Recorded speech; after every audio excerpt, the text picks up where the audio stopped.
Les juges ne démontrent pas en quoi cette partie civile, en quoi consisterait ce préjudice. Déjà, sur ces points, vous direz, son opposition est irrécevable. Mounchi Omari vient en opposition au tribunal de grande instance de Kinshasa Matete contre un jugement rendu en faveur du Fonds de promotion de l'industrie, FPI en sigle. Les faits remontent à l'année 2016. Selon les avocats de la partie intimée FPI, l'appelant Mounchi Omari aurait sollicité et obtenu un prêt de 4 500 000 $ auprès du FPI. L'appelant aurait donné en garantie de ce prêt le certificat d'enregistrement de sa concession. Les avocats de la partie intimée FPI soutiennent qu'après le délai et plusieurs sommations, la partie appelante Mounchi n'aurait pas honoré ses engagements. L'appelant Mounchi aurait également fait fabriquer un duplicata du certificat d'enregistrement avec de fausses mentions et obtenu le morcellement de la dite parcelle qu'il aurait vendue à une tierce personne. Les deux parties se seraient retrouvées devant la justice pour trancher cette affaire. L'intimé FPI aurait fait appel pour une majoration des frais de dommages et intérêts. Les avocats de la partie appelante Mounchi affirment que le premier juge a mal dit le droit. Ils donnent comme motif d'appel l'extension de la saisine, la destruction d'un acte hors commerce et la motivation erronée. Ils sollicitent du tribunal de reformer la décision du premier juge. Il y a l'extension de la saisine, nous avons dit, la destruction d'un acte hors commerce, donc une infraction impossible, le deuxième motif. Troisième motif, la motivation erronée. Ou même inexistante. Ou même des contradictions flagrantes dans la motivation de votre décision. Le juge dit par exemple que la partie civile a subi un préjudice. Si je ne prends que ce paragraphe-là, la décision est devant vous.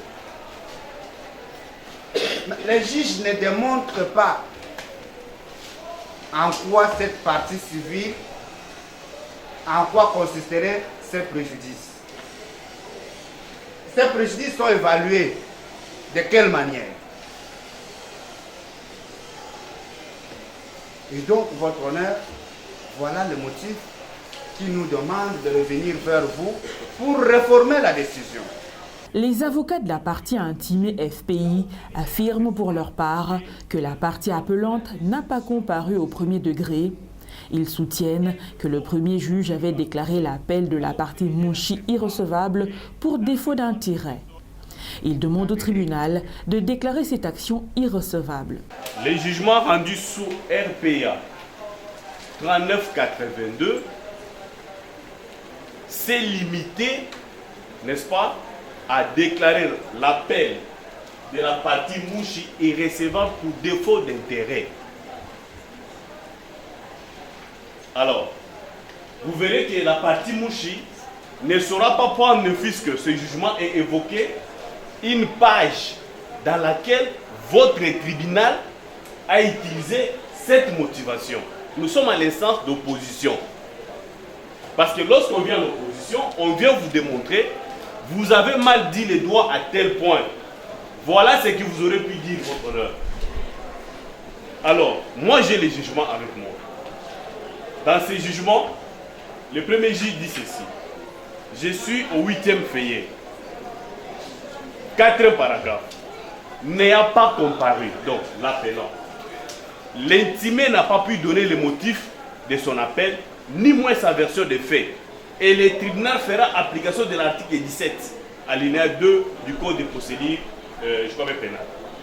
Monsieur le Président, très distingué membre de la Convention, Madame le Président de la République, vous serez d'accord avec moi que les juges qui a rendu, votre tribunal qui avait rendu cette décision par défaut, n'a jamais abordé toutes les questions relevées par la partie Mounchi. Donc, déjà, sur ces points, vous direz, son opposition est irrécevable. Le premier juge dit ceci dans son jugement. Parce que c'est tout à fait normal. Le principal qui est là, qui est annulé, et sa résultante, qui est le certificat établi issu de la fraude. C'est ce certificat-là qui a été annulé. Alors, j'oppose à M. Mounchi. quel intérêt avez-vous de défendre le deuxième certificat qui a été annulé?